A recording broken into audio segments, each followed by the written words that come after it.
At the briefest instant following creation, all the matter of the universe was concentrated in a very small place, no larger than a grain of mustard. From the initial concentration of this intangible substance in its minute location, the substance expanded, expanding the universe as it did so. Now, what does that sound like? Big Bang. It sounds like the Big Bang Theory, right? That came from a 12th century commentary on the Torah from Nachmanides. Interesting. So, just reading the Old Testament scriptures, Nachmanides came up with it. And it does sound very much like what the Big Bang Theory is. So, any questions, thoughts on the basic Christian doctrine, which obviously the Jews held to, that everything was created, and you could even get out of the scriptures that maybe the universe started tiny and expanded?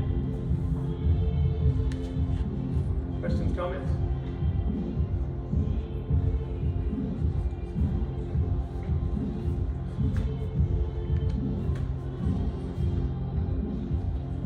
Okay, well, hopefully what you saw in the reading, and I think this is a quote from Ortland himself, right? Through the studies of the universe, science has actually opened the door to the possibility that that we've got a reality that science can't account for.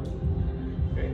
And what you're gonna see in the next second half of the chapter is all the ways that scientists have tried to get out of that because they don't like it, right? They found the implications of this really disturbing. In fact, the name Big Bang itself is a derogatory term from Fred Hoyle, who's making fun of it because he doesn't like it. So he just said, sure, it came from an explosion, and he called it a Big Bang. Right? So they don't like it. So, questions, comments? Before I go through some of the science that he went through, because I know that part confuses people sometimes. But before I do that, any questions or comments? So confusing for me. It's easy. I'll show you. I was reading it and I'm like, if the whole book is like this, I might be out. Because there's basically just two conclusions that come from all those things he's talking about. Good. Let's look at the two. Okay, so looking at some of the science. So prior to the 1900s, right, the basic scientific position was that the universe was eternal. Right? It's always been here. We didn't know the reason for it. This is the scientific explanation now. It just has always been here. And it's static. It doesn't change. Okay. Well, in 1912, the first piece of that was kind of chipped away, where Gustav Schleifer discovered that what they called nebula, this is the old word for galaxy, because they didn't know that the blobs of light that they could see out there were actually separate galaxies. They were just kind of these fuzzy things. They called them nebula. They didn't know if they were in our galaxy or where they were. So that's why they're using that word. But he noticed that when he looked at the light from those nebula, that it would be shifted towards the red end of the spectrum, right? You know the spectrum, red, orange, yellow, green, blue, purple, or blue, purple, right? Different kinds of light.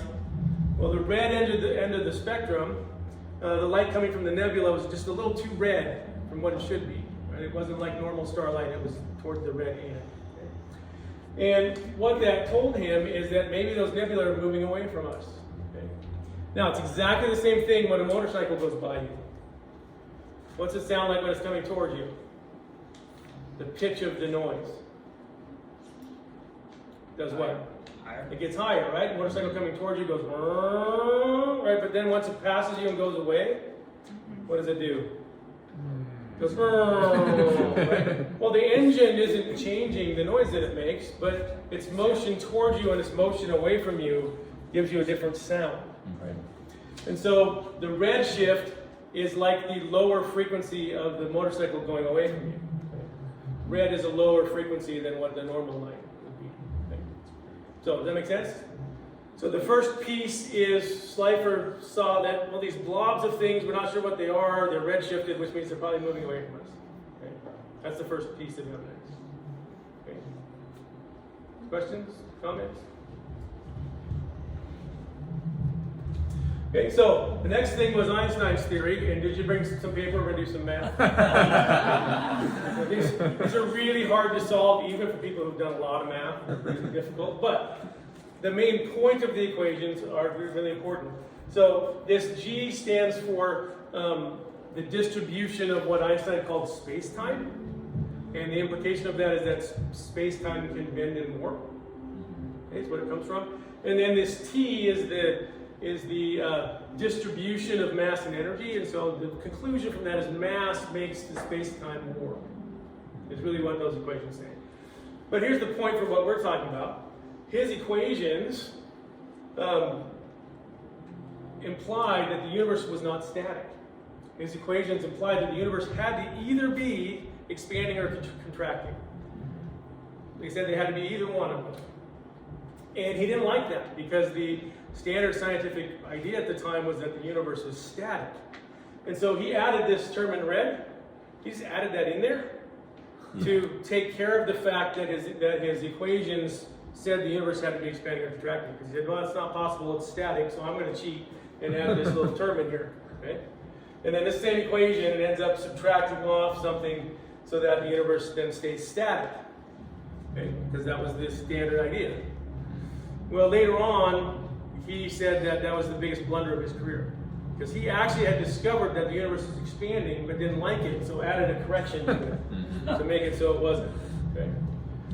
So we've got Schleifer seeing things moving away from us. We've got Einstein's theory saying that the universe is either expanding or contracting. Okay? So, are we okay there? So far? Okay, well, there were two people right after Einstein that figured out the implications of this and didn't like his correction. Okay? One of them was Alexander Friedman, was a Russian. He took Einstein's equations and said, no, they're saying the universe is expanding. Okay? Got rid of Einstein's correction and said, no, it's got to be expanding. Okay? So that was a simple one. Okay? And then George Lemaitre, who was a Belgian priest, by the way, took the implications even farther. And he said Einstein's equations are saying there had to be a beginning to space and time and an expanding universe, again, based on what Einstein's equations were saying. Okay? And his work was published in a little obscure journal in Belgium, and so people didn't see it for a long time. He really should get the credit for the first person to propose the Big Bang Theory, but he doesn't get it because he published in whatever language Belgium speaks. French or Fleming? No, he published in Flemish in an unknown journal in Belgium, so people didn't see it. Right. But we've found it now, and he had it really figured it out long before anybody else, right? Without the evidence. And he was a priest. So he took Einstein's equations and said, well, they're saying the universe has to be expanding, which means there had to be a beginning, okay? Which is what he believed anyway as a Catholic. Right? So questions on that? Good so far with all the science? Okay, so then this is the guy that gets most of the credit, and there's some question as to whether or not he really should have the credit, but it's the guy that gets most of the credit. But you've probably heard of Hubble, right? The Hubble telescope, and he's the one that figured out that those nebula were actually other galaxies. Okay? So he did do that. Okay? And then he showed that those galaxies were actually moving away from us by, again, looking at the redshift, but showing that the farther away that they are, the faster they're actually moving away, because the redshift is actually larger. And so he showed that the farther away the galaxies are, the faster they are, they're moving away from us, which kind of gets us to the idea that as the universe expands, it's expanding more and more rapidly. Okay? That's where that comes from. So, questions on that one? And he's the one that finally convinced Einstein. There's a famous picture of Einstein at this same telescope, looking through the telescope, and it's where Einstein says that his correction was the biggest blunder of his career, because Hubble convinced him that no, it actually is expanding. So, famous picture of that. This piece of evidence, Ortho leaves out, and I don't know why. I'm not sure why he leaves it out, because it's actually the piece of evidence that convinced most scientists that there had to actually be a beginning. So I'm going to spend a little time with this, but up to this point, we've got evidence that the universe is expanding, and probably expanding more and more rapidly the farther away it goes. Okay, everybody good to there? Okay, we've got evidence from redshift and from Einstein's equations. Okay, so what Robert Wilson and Arnold Penzias were doing, they built this giant detector. This is like a horn, like some deaf people used to have. They put the horn up to their ear so they can collect the sound, right? This is a horn that collects radiation. Okay? And then this is just the detector of it. Okay? They worked for Bell Telephone. And if you remember old long-distance telephone calls, there was sometimes this annoying hiss. Especially if they were bounced off a satellite, you get this hiss in the background. So they were Bell Telephone scientists, and they were trying to figure out what in the world is this hiss, and can we get rid of it, because it's annoying. Right? And so they were pointing this radiation detector out into space, where the satellites were, right, because the satellite calls that would give you the hiss, and seeing what they could figure out from, what's giving them the hiss. Right? Well, it turns out that wherever they pointed that collector, they got the exact same frequency of radiation. And it didn't matter where they pointed it, whether they, where they looked in the universe, it was exactly the same everywhere, getting the same amount of radiation from every single place. Now think about that. If you're getting the same radiation from there as you are from there, as you are from there, as you are from there, what does that mean for all of that space at one time? It had to all come from the same place, right? Because there's no reason why every place in the universe would give you the exact same amount of radiation unless at one time it was connected. Okay. That was kind of the conclusion that they came to. They did it with the help of Princeton. Princeton was actually looking for this background radiation, thinking it had to be there. Princeton or Harvard, I forgot. And when they discovered this, the people at Princeton or Harvard said, "Hey, that's what we were looking for. Can we use your data?" And so they kind of helped them figure it out. So this is a graph of the conclusion. The conclusion was, if we're out here, where everywhere we look in the universe has the same exact temperature, okay, that means at one point it had to all be close together and it had to be really hot. Okay? And so creation up here, really hot and really, really tiny, everything connected. And then as it expands, it cools, and now we're out here where everything's the same temperature and it cooled off. Okay? So that was the conclusion from Penzias and Wilson. And again, that was kind of the straw that allowed every scientist to go, okay, yeah, there must be a beginning, I still don't like it, but there probably was. Okay. Now, you don't have to agree with the dates, and I know some of you don't. But remember, what I'm showing you is how current science is pointing to the fact that there is a creation event. Okay? So other questions or comments to that point?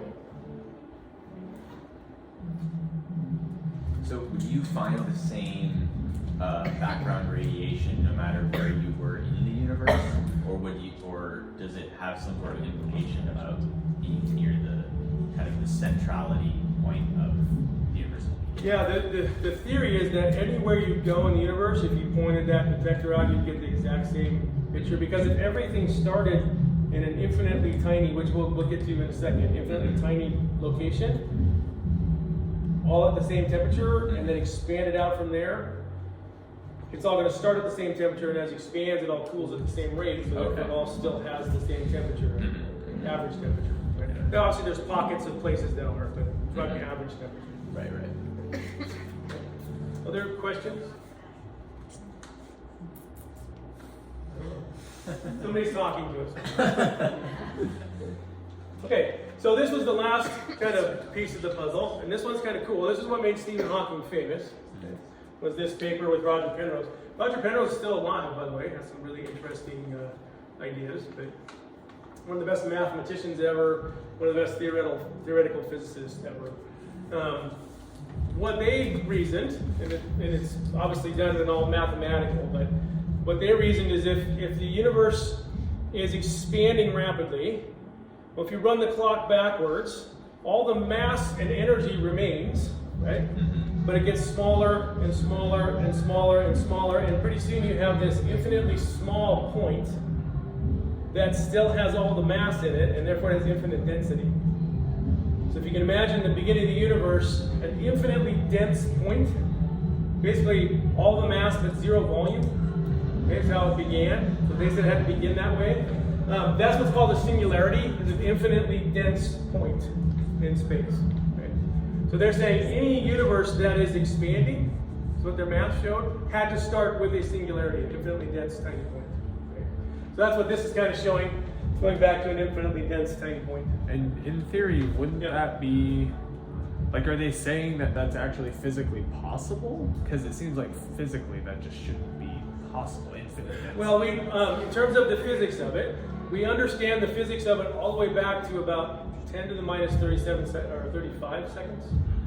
And after that point, or it's before that point actually, right? Right. We don't really know what's going on, right? Which is what I think is really cool about the theorem, is we kind of understand it back to a point, but then there's a barrier that we don't get it Right. beyond that point. And of course, as a Christian, I say, well, of course, that's where God was creating. Right. That's gonna get it, right? You know? But so it's kind of cool that there's a barrier for us. Yeah. And a lot of people think that barrier is permanent. Okay? So other questions on that? No, but having faith that God created the universe is just so much easier to understand. And for someone that's already a Christian, yeah, that's wonderful. But what I'm trying to show is that if there's somebody that's doubting, Yeah. you can show them that, well, the actual science that we're discovering right now is pointing to God. Right. Okay, that's kind of the point of it. Okay. Other questions? Even if we can't explain it. Yeah. Well, and if we're research. and if we're going back to the point where God is creating, should we expect to be able to explain it? Right. Okay, so here's the conclusion. This is the easy conclusion from all of this, right? So, first of all, there is more than one Big Bang model, by the way. Okay? When people say Big Bang models, there's several of them. I think there's on the order of 30. Okay? But they all have this in common. Okay? They all say that space is expanding and cooling. Okay? They all say that every part of the universe was once extremely hot and dense. Okay? They all have that in common. So this is the singularity part, right? And then it expands and cools from there. Okay? And the implication of all of them is why we're here, right? There was a beginning to all space, matter, time, and energy. Okay? So, questions? Questions or comments? So if we can say that part, Yeah. then Yeah. Well, and anybody that really has paid attention to science understands this. Right. They just don't like this implication, so they're trying to find ways to get out of this. So, other questions?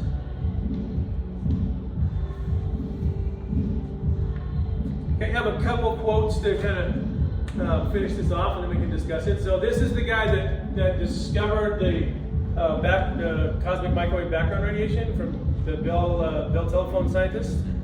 This is what he said after he discovered it. Best data we have are exactly what I predicted if I had nothing to go on but the 5 books of Moses, the Psalms, and the Bible. So he understood the implications, right, of what he found. And they won the Nobel Prize for that, by the way. This is a Russian scientist who is not a Christian, and who's done a lot of work on this, trying to get rid of the fact that there's a beginning.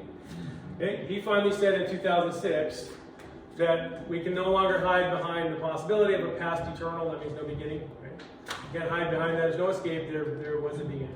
Right? And he said it again pretty much 6 years later after doing more work to try to disprove it. Should have just got one too good. There are no models at this time that provide a satisfactory explanation for a universe without a beginning. So scientists are pretty much resolved to the fact that there was a beginning to space, time, and matter. The question is, are they going to accept that God did that, or are they going to keep trying to have some other explanation? Okay. Other questions or comments? It's funny because you'll hear some people say, for example, that the Gospels weren't written by Matthew, Mark, Luke, and John and stuff like that, and they'll say, well, the church tradition says it was, but how are you going to trust those church people because they're biased, right? And then you've got this exact kind of thing where it's like you will go years of your career trying to disprove the obvious conclusion, Right. I find that when especially when atheistic scientists talk about this kind of thing and they say, well, the church is biased, or you can have a Christian scientist, that's like a conflict of interest. They completely ignore that everyone has a conflict of interest. Right. Mm-hmm. in this. Well, and the thing I talked about the first week is that the conflict is not between Christianity and science. That's not where the conflict is. The conflict is between Christianity and scientists who decide ahead of time that they're not going to accept any conclusion that's not just natural. Mm-hmm. Yep. That's what the conflict is, right? And he's finally saying, and they're finally admitting, okay, maybe there's something else that is not part of our physical reality. Mm-hmm. Other questions? Feel comfortable kind of explaining then what the Big Bang model is? I do. I mean, this goes back to those conclusions, basically. And then one other piece to this, there's a really, really common misunderstanding that the Big Bang was an explosion. And it wasn't. Because for an explosion to happen, there has to be material there to explode. Mm-hmm.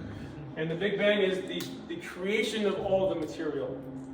There was no material to explode. It was not an explosion. In fact, what you're going to see coming up in future chapters is that it wasn't even random. It was very, very ordered and very, very controlled. There had to be really, really low entropy, not any randomness, right? It had to be super organized to be able to get what we got from it. So it was not a random explosion. It wasn't random at all. In fact, science is showing it was very organized and orderly, which is another piece of evidence, right? Defining entropy as a matter of disorder. Yeah, so there was no disorder at the beginning because there has to be, otherwise we wouldn't be able to keep getting increasing disorder.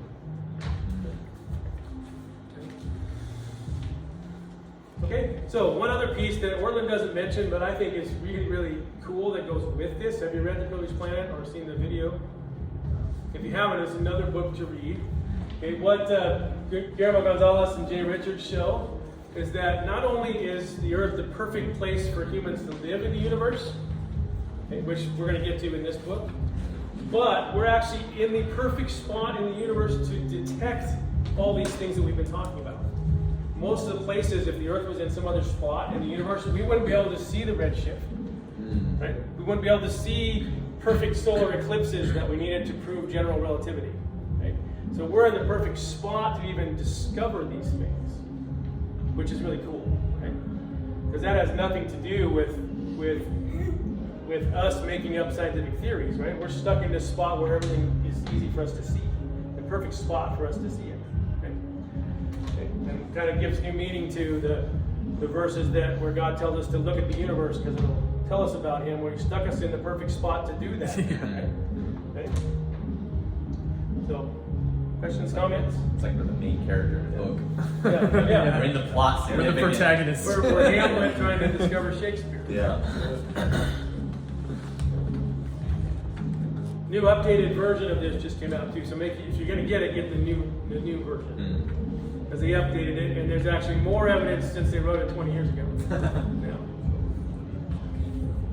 So other questions or comments?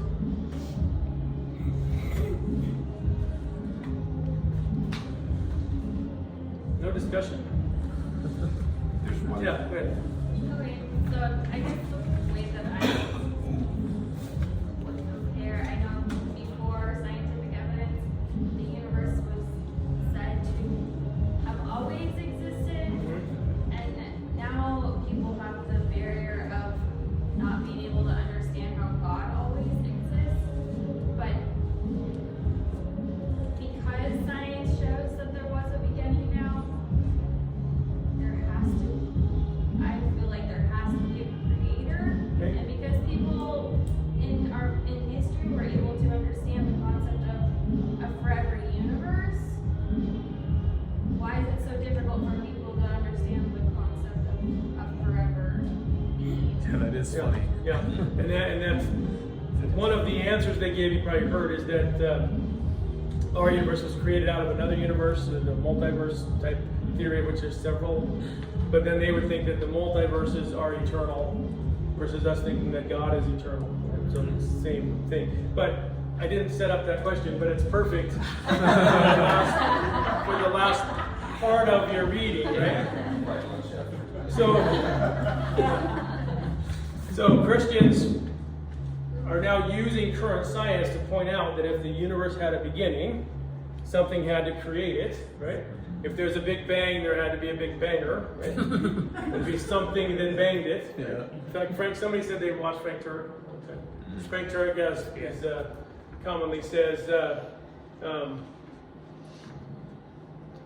something like, I agree with all the scientists that there was a Big Bang, except that I know who banged it. So the common retort to that is, well, you think God caused the universe, well, who caused God? Right? And this is the common answer that people come back with, kind of what you were saying. And it's kind of crazy because even like top atheists will ask this question when they should know that it's a really dumb question. Yeah, why is it a dumb question? Because it assumes a different definition of God than any Christian will. Yeah, it's actually a category error. Right? It's like saying, who made the square circle? It's a nonsense question because the definition of God is an uncaused being, right? That's how we define God. So this question is really, who caused the uncaused thing? Right. Right? So that's kind of why it's a dumb question. So questions on that or comments? I saw a video recently, maybe this is somewhat helpful for me, where a Muslim was asking someone, well, if Jesus is God, how could he die? Because God can't die, right? And what was pointed out in the video was that he's using two definitions of die. One being, okay, lose your life, and another being becoming non-existent, right? So obviously, if God became Jesus, he can lose his life, right? Because he took it up, he can put it down. But obviously God cannot cease to exist. Right. So he was using two definitions, but he wasn't telling you that. Right. So I think it's the exact same thing happening here, where it's like you're using a different definition, but you're not telling the other person that. So that can seem really confusing if you're not kind of aware. Oh wait, like you're redefining my own term, but you're not giving me an opportunity to respond to that. Right. So yeah. Perfect. Anything else with that?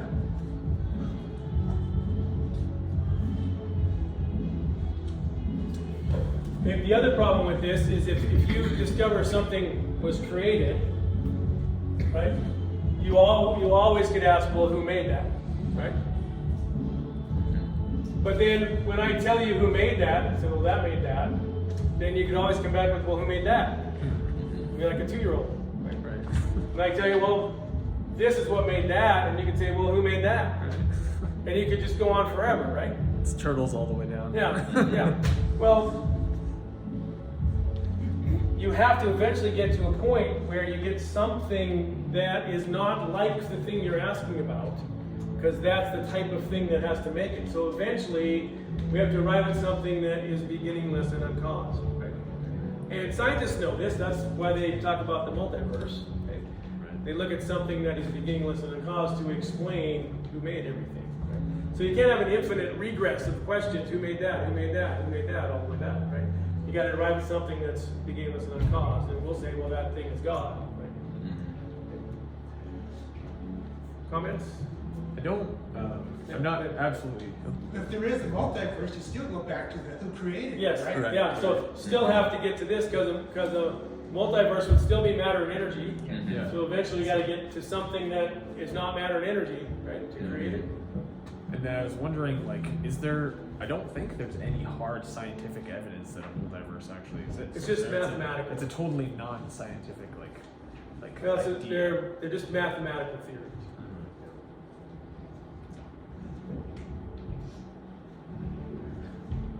Okay, he mentions this term ontologically different towards the end. You have to get to something eventually that's ontologically different. So I just thought maybe I could look at that in case you didn't quite get what that meant. Okay. So ontologically different means it's a totally different structure, makeup, or being. And so some examples, right? A car is ontologically different from a dog. Okay, totally different, right? So it's like categorically. Yeah, different. totally different category. A dog is ontologically different from a person. right? Not physically, but rationally, right? And spiritually. The creation is ontologically different from the creator, right? So eventually you have to get back to something that is not space, is not time, is not matter, right? To get something that's totally different than what we experience here. So if someone asks who caused God, right, you can address the fact that it's a category error question because God is defined as uncaused, right? You can address the fact that if you can keep asking that forever and that's an infinite regress, which doesn't get you anywhere, right? Or you can talk about the fact that the creator of the universe had to be ontologically different than the universe itself. Right? And so think about the kind of definition we start getting. We start getting a definition. The creator of the universe has to be non-physical. The creator of the universe has to be super powerful, right, to be able to create the universe. The creator of the universe has to be outside of time because he made time, right? And so it starts to get us to our definition of God, right? Just by looking at what this creator has to be like. And then Frank Turek will add that whatever that force is would have to be intelligent to, Yes. say, order the non-entropy of the Big Bang. And then you get to personal to create something that would be capable of creating humans. Right, So- to make a decision to actually do it. Yeah. Yeah. So, and there you have it. Any other questions? Comments, concerns? Yeah. Is it a good question to ask someone who's asking who created God for them to explain or ask them what's the definition of God? Make them think about that? Sure, be a good place to start, I think. Yeah. One other thing I've heard is if someone asks who created God, you can start them on the infinite regress. Well, who created you? And they'll say their parents. And well, who created your parents? You know, then, so that do we want to just keep going all the way back? You know, you get to the first person on earth. Well, who created that, right? And just show them that we could do this forever, and it's not helpful, right? So, And that, I just would say that I think that would be particularly helpful because the answer in all cases would be trying to find a material creator of material. Right. And so you're helping them understand, well, you know, eventually they'd be like, well, that's not helpful because Yeah. we're just trying, you know, all of those things are in the universe. We're trying to figure out what created the universe. And Right. it's like, Like exactly. which is Yeah. outside the universe. Yeah. Okay. Other comments?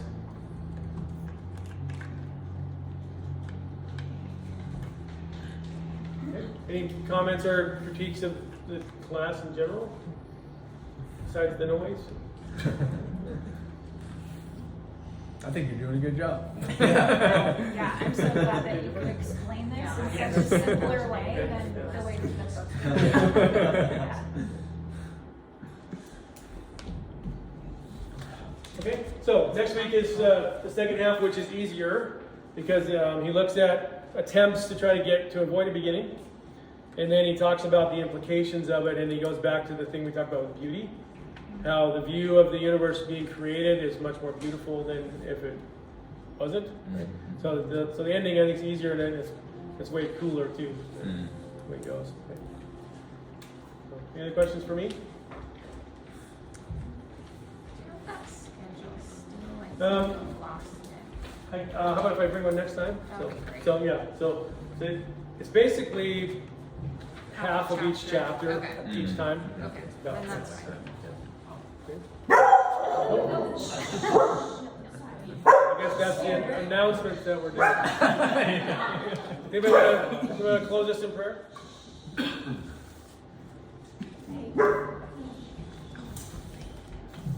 I will. Nope. Okay. Thank you. Father, thank you for science. Thank you that it points to you. Thank you that we can understand your creation and in some small way begin to understand you through it. Thank you that we can be here together and have all this explained in an actually digestible way. We don't have to go read scientific journals and all this stuff.